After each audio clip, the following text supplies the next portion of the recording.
Well, certainly for the moment, it looks like the riots are calming down, seems to be calming down after 6 days. Certainly on Friday, and that the weekend, last night, 70 people arrested. It was 700 a couple of days ago. Certainly after the burial of that teenager, 17-year-old Nahel, who was shot on Tuesday by a police officer, he was buried on a Saturday, and his family had been calling for calm and justice in the country. And from what we heard from the authorities, you remember Emmanuel Macron, the president, had to leave an EU summit early on Friday to have a special cabinet meeting. He had another one on Sunday night as well. And try to have this mixed message of a firm response to some of the violence and looting that we've seen, as well as try to appease some of the mood in the country. And of course, these events have been reopening some old wounds in France and certainly reigniting a debate on racism and inequality and a growing rift between part of the youth and some communities and the police. And we had some similar events in the past. In 2005, we had 3 weeks of riots, of similar riots, after again a couple of teenagers had died after running away from the police. These events in 2005 ended after a state of emergency had been called in and curfews, etc. At the moment, currently, it looks like the past couple of nights have been more calm. But like you heard a little bit earlier from the head of the police, you can't say that things have stopped altogether just yet. Now, trying to take stock again for what it means for Emmanuel Macron, as you said, that trip to Germany, that state visit, the first one in 23 years, had been cancelled, even though that Franco-German engine certainly needing a reboot.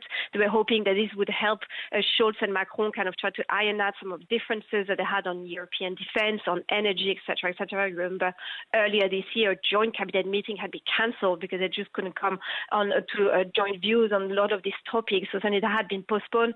Of course, this comes just after that King Charles III first visit abroad that was supposed to be in France had been postponed after the pension reform protests. We come out of months and months of protests, and certainly now it was supposed to be a moment of calm. President Macron had been calling for 100 days of reflection and try to come to unity. Where certainly these events here have been rocking all these, and we're just a year ahead of the 2024 Olympics. So again, this raising some questions about a question of security and stability in the country. And we have the Prime Minister of India, Mr. Modi, coming for Bastille Day. He's the guest for Bastille Day in just about 10 days. So again, some questions here of what this could mean, but things seems to be calmer. From an economic point of view, what we heard from the Finance Ministry and Bruno Le Maire is that 10 malls were targeted.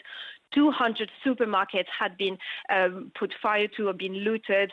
Large stores like Nike and Apple had been broken into in several cities, in Strasbourg, in Paris, but smaller shops as well, and in smaller towns. Some schools, buses had been damaged as well. So they're still counting the damage on that front.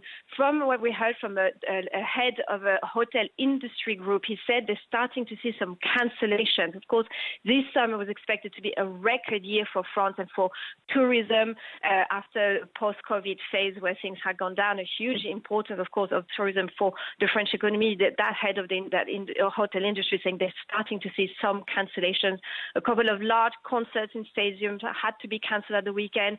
The show of the Céline Men collection that is part of LVMH had to be cancelled on Sunday because of the events as well. So again, the French economy is taking stock of what is happening. The calm seems to be coming back here, but certainly one more time, another crisis for President Macron to try to deal with, try to take stock. He's meeting some of the mayors today and some of the heads of the Senate and the National Assembly to come to a unity message once again. But it seems to be from one crisis to another for that president. And again, from an international point of view, there's multiple events that he can't attend because of these events in the country. So the next few days will be certainly crucial for the president, for the country.